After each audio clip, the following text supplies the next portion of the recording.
Paz de Cristo, meus irmãos, bom dia, né? Independente da hora que você vai ver esse vídeo, né? Boa tarde também, boa noite. Eu quero deixar hoje aqui para vocês uma reflexão sobre esse texto que é muito famoso do apóstolo Paulo, que se encontra aqui, né? Em 1 Coríntios capítulo 13, né? E versos 1 em diante. Eu não vou ler o texto todo, tá, irmãos? Não vou, porque o texto já é bem conhecido, os irmãos podem encontrar aí nas suas Bíblias, e também o vídeo vai ficar muito grande se eu for ler o texto todo. A intenção não é eu ficar aqui lendo o texto todo, mas sim colocar pontos aqui, onde a gente vai trabalhar todo o texto, porém, ele vai ser desmiuçado, né? Vamos dizer assim, ele vai ser revelado, sem nenhum tipo de viés, né? Eu não quero mostrar para vocês aqui aquilo que geralmente a gente ouve sobre o texto, né? Que é o amor de Deus, aquela coisa toda, né? E aí a gente tem inúmeras pregações, isso daí já tem muita gente que fala sobre isso, né? E tudo mais. A minha intenção aqui é mostrar para vocês de onde que Paulo está tirando essas coisas e o porquê que ele está falando isso, e mostrar para vocês também o porquê que a palavra de Deus toda ela se resume nesse caminho, que é o caminho do amor, onde o próprio Paulo, em outras cartas, né, ele vai falar que toda a lei se resume em amar o teu próximo como a ti mesmo, né? E isso está escrito na lei também. E também o apóstolo João, e aí eu vou gravar uma segunda parte desse vídeo, se assim Deus permitir, falando também a respeito desse mesmo amor, né? E isso vai te levar a essa carta de Paulo, o Espírito vai te levar para a carta de João, que fala sobre o amor o tempo inteiro, e ali você vai entender o porquê que a lei se resume no amor, e também você vai começar a se questionar algumas coisas, né? O porquê que essa doutrina do amor, ela é divulgada de uma forma errada, vamos dizer assim, né?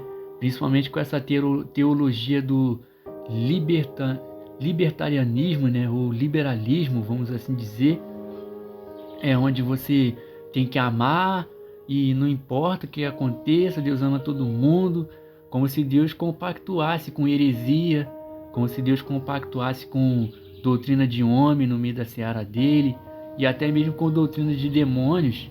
E aí as pessoas elas acham que, não, a gente não tem que ficar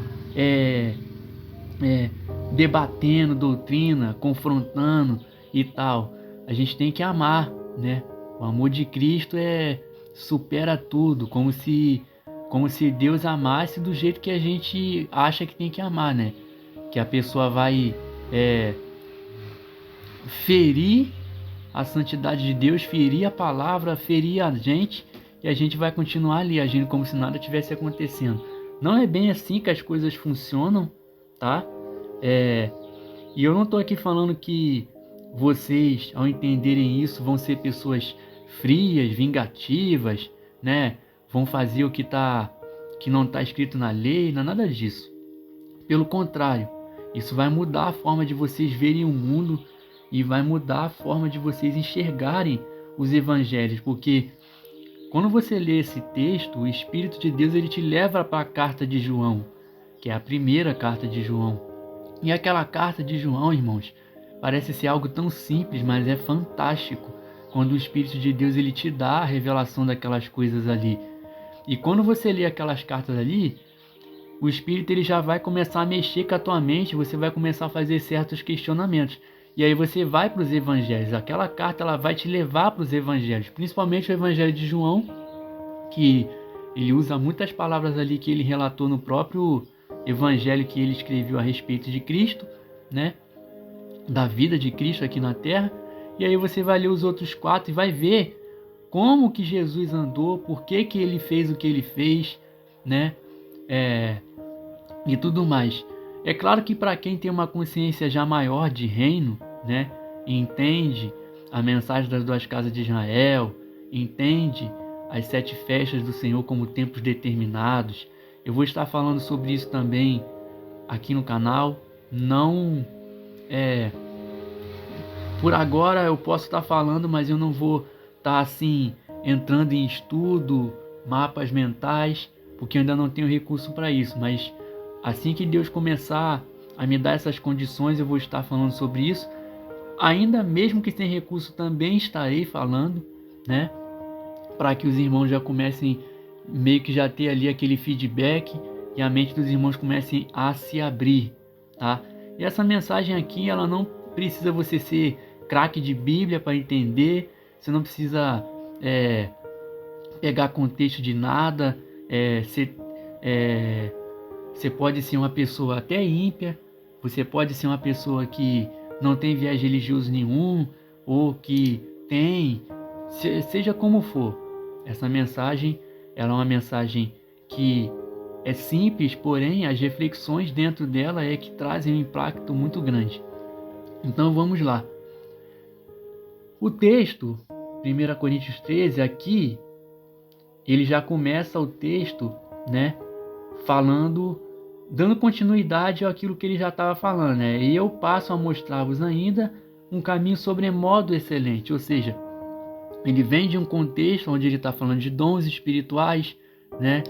E para cada um Deus dá um dom, e ele fala de hierarquia espiritual, ele fala do episcopado da igreja, né? Que é um Deus escolheu para apóstolos, outros para profetas, né? Mestres, operadores de sinais, aquelas coisas todas. Esses 5 ministérios, eles são ministérios fantásticos do Senhor, e mesmo assim o inimigo e as próprias doutrinas humanas, elas colocaram o dedo dela ali, né? E a gente vê essa bagunça que está hoje aí, principalmente no meio religioso, evangélico, mas o Senhor, ele está restaurando essas coisas, e ele vai restaurar até o tempo final. E aqui no verso 3 já, né, ele fala: ainda que eu distribua todos os meus bens entre os pobres, e ainda que eu entregue o meu corpo para ser queimado, se não tiver amor, nada disso me aproveitará. Olha só, Paulo fez uma reflexão tão grande voltada na palavra de Deus acerca deste amor. Olha o que ele falou aqui. Ainda que eu entregue o meu corpo para ser queimado. Irmãos, tem como você entregar o seu corpo para ser queimado e não amar? Né? E aí você pode se perguntar isso. Tem como alguém entregar o corpo para ser queimado, fazer tal sacrifício e não amar? Né? Porque assim, aqui, ó, ainda que eu distribua meus bens entre os pobres, né? Ou seja, você pode distribuir tudo que você tem entre os pobres, vamos dizer assim, mas aquilo ser algo por interesse. Isso já aconteceu e acontece na sociedade, né? Tem pessoas que ajudam com recursos inimagináveis a instituições, a pobres, né? Essas pessoas assim, mas no fim das contas ela tem um interesse próprio, né? Tem-se ali um viés de interesse, e esse interesse ele está sempre pautado em algo maior. E aí é por isso que a pessoa faz aquilo dali. Agora, essa questão de você ser entregue para ser queimado, olha, é uma questão bem complicada. Aqui a gente pode pensar algumas variáveis, né? A pessoa pode fazer isso por ciúme doentio, né? Uma chantagem emocional também. Tem gente que faz essas coisas, né? O inimigo, ele atua nessas áreas, né? De supostamente por amor, né? A pessoa, ela supostamente por amor, a pessoa, ela faz tais coisas, né? Se mata, aquela coisa toda, né? E aí entra essas questões. E aí entra até essas questões também de crimes passionais, né? Onde se fala sobre eu matei porque eu amei, não ia suportar ver com o outro, ou a pessoa se mata porque foi traído, coisas desse tipo, Ou seja, na verdade o que se fala que é por amor, não é por amor, né? Mas aí já é outro viés, né? E é um viés até espiritual, maligno, né? Onde o inimigo ele atua para fazer com que a pessoa tire a própria vida ou se torne um assassino. Aqui a gente tem no verso 4 os paradigmas do amor, né? Tudo aquilo que a gente deveria ser e não é. Eu sei que é duro ouvir isso, né? Mas a gente também tem que ser sincero, a gente não pode ser hipócrita. Por isso que Jesus falava com os fariseus: vocês erram porque não conhecem nem as escrituras nem o poder de Deus, né? E por que ele falava isso? Porque ele foi o amor vivo, ele teve todos esses atributos aqui e não falhou em nenhum, né? E nós que fazemos parte do reino de Deus, não temos talvez aí nem metade desses atributos e achamos que estamos arrebentando a boca do balão quando na verdade a gente não está, né? E isso aqui no meio religioso, eles não vão falar para você isso aqui. Eles não vão falar para você que você não tem isso, para que você se converta, para que você olhe para dentro de si, se pergunte até onde você tem todas essas características, porque isso aqui, irmãos, é uma meditação profunda. Paulo não escreveu isso aqui porque ele achou bonito, não. Porque ele era filósofo, não. Ele escreveu isso aqui por causa de uma meditação profunda. Ele quis dizer muitas coisas, porém com poucas palavras. Olha o que ele falou aqui, ó. O amor é paciente, o amor é benigno, o amor não arde em ciúmes, não se ufana, né? Ou seja, essa palavra aqui significa não é arrogante, presunçoso, não se ensoberbece, não se conduz inconvenientemente. Olha as características, presta atenção. Não procura os seus interesses, não se exaspera, né? Isso aqui é ser iracundo, colérico, enfurecido, né? Não se ressente do mal, não se alegra com a injustiça, mas regozija-se com a verdade. Tudo sofre, tudo crê, tudo espera, tudo suporta. O amor jamais acaba. E quantas vezes você ouve por aí que o amor acabou, né? As músicas falam isso para você o tempo todo. Mas olha o que a palavra de Deus está falando aqui, ó. O cristão ele tem que viver pela palavra de Deus. Não adianta depois chegar no comentário: ah, não, mas eu... Irmãos, a palavra de Deus está aqui, tá? Mas havendo profecia desaparecerão, havendo línguas cessarão, havendo ciência passará. Né? E aqui ele revela um mistério grandiosíssimo da parte de Deus. E aqui depois a gente pode estar falando sobre isso, tá? Porque aqui, toda essa parte aqui é o que a igreja religiosa ela não consegue te falar. Ela não consegue te falar isso aqui, ó. Eles vêm até aqui, ó, até o verso 8. Pega até os sensacionistas, né? Que fazem parte de igrejas que não acreditam em dons. Pega até o verso 8 aqui, ó, né? Daqui para cá, todo mundo explica superficialmente assim e passa a vassoura por cima, né? Só poder tirar ali o embaçado ali, o pano ali, e daqui para cá ninguém te fala mais nada. Isso aqui é um mistério grandiosíssimo da parte de Deus. E aí você precisa conhecer tudo aquilo que eu falei no começo do vídeo, as 2 casas, né? O milênio de Cristo, como que você entende o milênio, né? Se você entender que ele está acontecendo agora, como muitos entendem, você já perde a revelação aqui, enfim. Mas vamos para os atributos. Esses atributos aqui,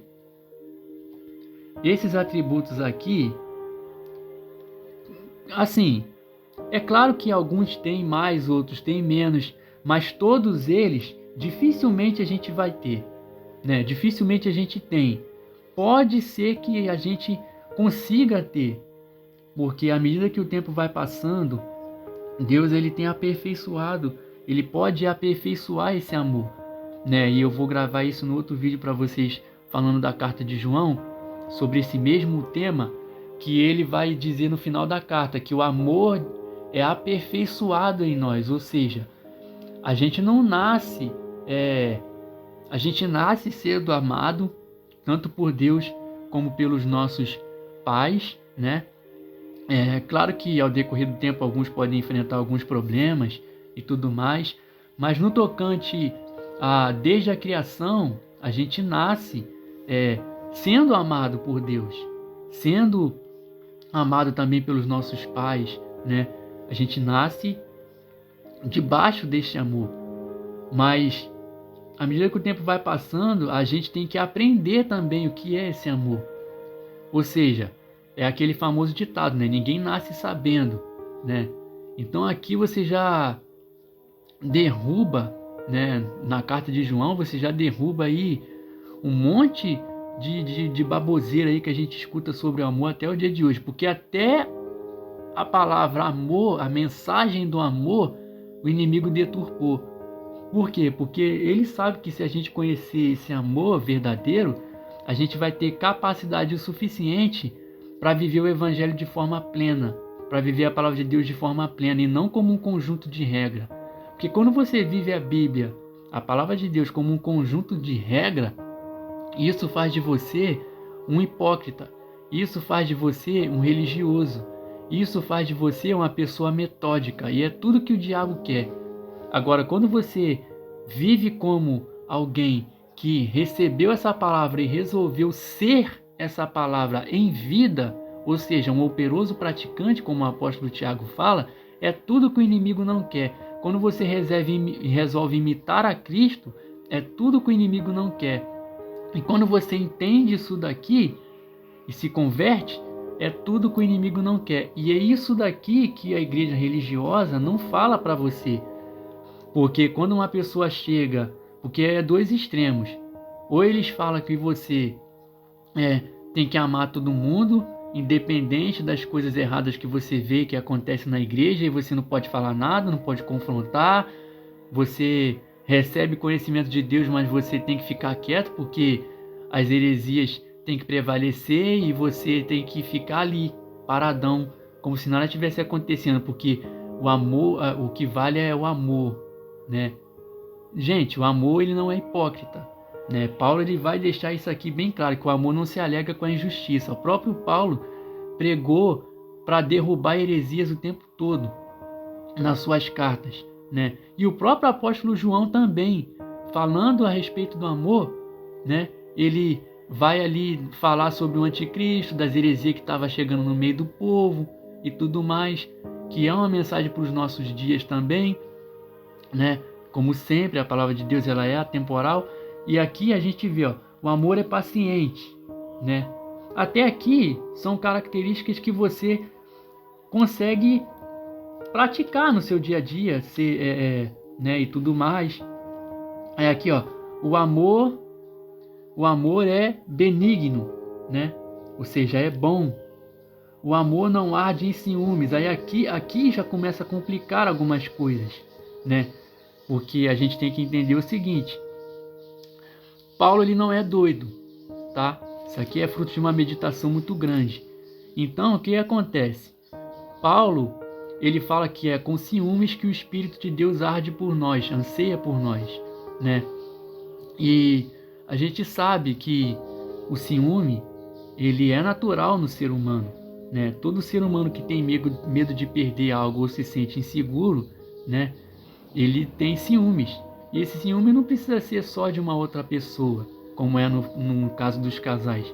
Ele acontece também na questão de bens, de situações, né, adversas da vida. O próprio Deus ele tem ciúme de nós, mas o ciúme de Deus ele não é um ciúme doentio. Deus não é um Deus doente, né? O ciúme de Deus é um ciúme como fala de ciúme que anseia por nós, é um tipo de ciúme onde ele, sendo um noivo, quer ter a noiva para ele, né? Ou seja, todas as vezes que Israel se prostrou diante de outros deuses, Deus ele ficou enciumado e por isso o coração dele ardeu em ira, né? Porque realmente isso acontece até na vida real. Eu não posso estar casado com uma pessoa e me deitar com outra, né? Ou me insinuar para outra. Isso traz esse viés né, da outra ter esse ciúme, mas é um ciúme de zelo, né? O ciúme que Deus tem conosco é um ciúme de zelo, não é um ciúme doente. Porque tem gente que é doente e quer usar a palavra de Deus para respaldar besteira. Você vai ouvir um monte de besterol por aí, né? Até de mulheres pregando, coisa que não deveria acontecer. E essa carta de Coríntios é lindo porque ela mostra o porquê que isso não deveria acontecer. E também lá na carta de Timóteo, mas é um outro assunto. E aonde falam, né, que a gente tem que ter ciúme mesmo e tal, e que não sei o que, porque até Deus tem ciúme de nós, mas não é esse ciúme humano. O que Paulo fala aqui, ó, não arde em ciúmes, ou seja, arder em ciúmes é um ciúme doente, um ciúme de fato, um ciúme de gente louca mesmo, sabe? Quando a gente entende isso daqui, a gente já começa a sentir dores. Por que a gente começa a sentir dores? Porque a gente começa a ser confrontado na nossa natureza, né? E é isso aqui que muitas igrejas não falam para você. Eles falam que você tem que amar, que você tem que fazer o bem, que você tem que ser benigno. Tudo isso é bom, mas entrar dentro do mexer na ferida, penetrar no nosso interior como espada, né? Que corta juntas e medulas, é que é difícil. E esse é o poder da palavra de Deus. É isso aqui que o inimigo não quer que você entenda. O vídeo pode ser simples, mas pega a mensagem, entendeu? Porque também não adianta fazer um vídeo espetacular e falar abobrinha. Não se ufana, né? Que no caso aqui não é arrogante. Ou seja, o amor ele não tem... É tudo que Cristo foi. Cristo ele foi o Filho de Deus, não teve pecado, se fez pecado por nós e mesmo assim ele não foi soberbo, ele não foi arrogante, ele não foi prepotente. E por isso que ele condenou os fariseus que eram dessa maneira. Que eles se achavam santarrão, que eles achavam que todo mundo estava errado e ele estava certo. Isso aqui acontece muito no dia de hoje. Tem muita gente que fala que ama e é arrogante, presunçoso, entendeu? Que veste uma capa de santidade, para ele todo mundo tá errado, só ele tá certo, e ainda fala que tem o amor de Deus. Não tem o amor de Deus. É religioso. E isso é que o inimigo quer que você seja mesmo, porque quanto mais religioso você for, mais perto dele você tá, e mais longe de Deus você está. Continua. Não é soberbo, ou seja, não se ensoberbece.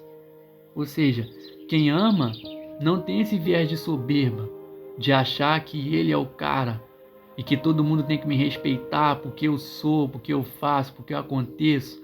Tá vendo como que a mensagem do amor verdadeiro, ela te traz uma liberdade, mas ela não te traz a libertinagem?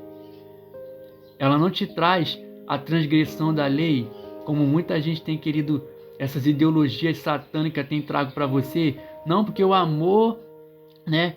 O amor, ele Deus ama todo mundo, né?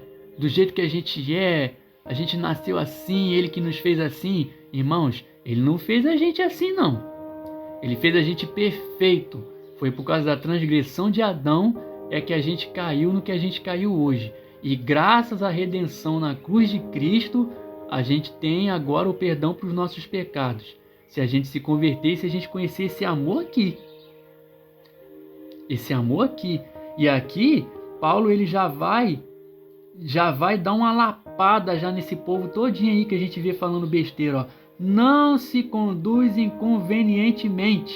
Ou seja, o que é ser alguém inconveniente? E aí, meu irmão, essa palavra tem N significados. Você pode colocar no Google e você mesmo saber. Eu não estou aqui para te dar a resposta de tudo. Eu estou aqui para poder a gente meditar. E você meditando nisso e praticando, você vai se tornar um cristão verdadeiro. Não procure os seus interesses. Olha isso aqui, cara. Isso aqui é sensacional. Porque o que tem de gente falando que ama e só busca os seus próprios interesses, meu irmão, isso aqui é motivo de fazer até uma live, se for possível, para falar sobre isso aqui, ó. E é por isso que eu não sou patriota. Tem muita gente que é patriota aí, que eu sou patriota, orgulho de ser brasileiro. O Brasil é um país idólatra, o hino do Brasil é idólatra, e o povo é idólatra. Ah, que Deus ama. Deus não compactua com a corrupção do Brasil, que está sempre procurando seus próprios interesses. Isso daqui também tem na vida cotidiana de todo ser humano. Tem gente que fala que está amando e está buscando seu interesse próprio. Está errado. E tem muito crente fazendo isso aqui. Tem muito religioso fazendo isso aqui, né? Por isso que pede dízimo, oferta e prospera nas custas dos humildes. Não se exaspera, né? Aí aqui, ó, não é colérico, enfurecido, iracundo, tudo que Jesus não foi. Não se ressente do mal, ou seja, não traz ressentimento, mágoa, rancor, não guarda. Quantos traumas do passado você tem guardado? Quantos traumas você tem guardado de pessoas que te feriram, de pessoas que te fizeram mal e você não consegue liberar perdão? Ou seja, se você não consegue liberar perdão para o teu irmão, para o teu próximo, né? E o teu próximo não precisa ser alguém cristão, pode ser um ímpio. Isso é se ressentir do mal. Se liberte disso. Aí aqui tem, não se alega com a injustiça, ou seja, tudo que a gente está falando aqui, ou seja, não é só pregar o amor de Jesus entre aspas e basta. Não, o amor ele não se alega com injustiça, não se alega com heresia, não se alegra com doutrina de homem, doutrina de demônio dentro da igreja e ninguém faz nada, entendeu? Não é hipócrita, ou seja, não anda com pessoas que têm esse viés de hipocrisia, de deturpação da mente e da doutrina do Senhor, sabe? Não se alega tudo que está acontecendo hoje aí que a gente está vendo. Quem tem o amor de Deus não fica feliz mesmo não. Não fica feliz mesmo não, entendeu? Com Santa Ceia, drag, não fica feliz. E você e eu não tenho preconceito não. Você pode ser um homossexual, pode ser uma pessoa assim e tá me ouvindo. Eu não tenho preconceito nenhum contigo. Mas o amor de Deus não se alega com essas coisas não. Profanação das coisas santas não. Mas regozija-se com a verdade, ou seja, a verdade sempre tem que prevalecer. E que verdade é essa? É a verdade de Cristo. Quem foi o amor vivo? É Cristo. Tudo suporta, tudo crê, jamais acaba, sabe? Eu vou terminar esse vídeo aqui porque tá ficando muito grande e na parte 2 a gente vai falar um pouco mais sobre isso da carta de João, tá bom? Fiquem todos na paz, um ótimo dia.